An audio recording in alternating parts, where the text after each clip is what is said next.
Hey guys, Lite XP here, and today we'll be looking at 12 video game facts. In the original Deus Ex game, released 2000, if you notice, the Twin Towers are missing, but this was due to graphical limitations. Well, the in-game explanation was that they were destroyed by a terrorist attack, so kind of a coincidence, no?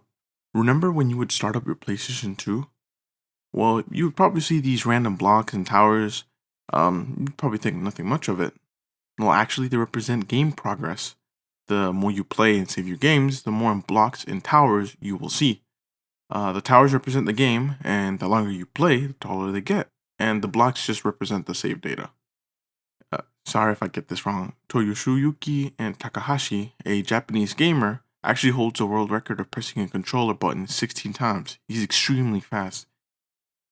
Most of the people who played Mario generally think Mario hits the brick with his head. But if you really look closely, they're actually wrong. He's actually punching them. Ever wondered where all of the people in the Mushroom Kingdom are? Well, in the manual for Super Mario Bros. On the NES, a short story summary says the Koopas turned all of the land's people into blocks, stones, and field horsehair plants. Think of that next time you make Mario jump into a block. You're killing someone. According to Toru Iwatani, the creator of PacMan, he always wanted to create a game that would attract women to play it. And the reason he chose Pac-Man as always eating something was because he thought women were always eating something. If you remember back in 2008, the US elections were taking place. So, of course, there would be campaign ads all over the place. It's a usual thing. But you would also find Obama in video games. Yeah, Obama was one of the first few to have video game ads, surprisingly. When you think of playing games, you probably think of a pretty decent desktop or maybe a console. Heck, even a portable console like the new Steam Deck or the Switch. Maybe even your phone. You probably don't think of a calculator. Well, the TI-83 calculator from Texas Instruments actually has a decent graphics processing power, more than the Commodore 64. Amazingly, some basic C64 games can even be programmed into it. In its heyday, the Dragon Quest series was only ever released on weekends on Japan. Why? Well, because if they pulled the game during midweek, thousands of people would not show up to work and just go play it.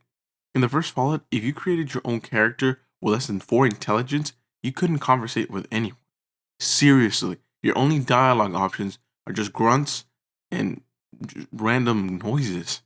This makes the game insanely difficult to finish since you can barely understand crap.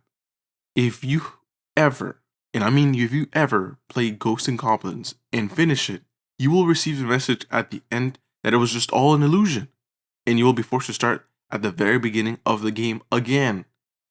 And only after you play through a second time will you actually see the real ending. In the original Silent Hill video game, if you notice, it was a fog covering the town. Well, not only was that a really cool aesthetic to surprise you as well when enemies would appear, but the fog covering the town was actually put because there was hardware limitations. Covering the town with fog meant that the only area surrounding the player at any given time just needed to be rendered. And that's it. That's all gaming facts I have for today. Thanks for watching.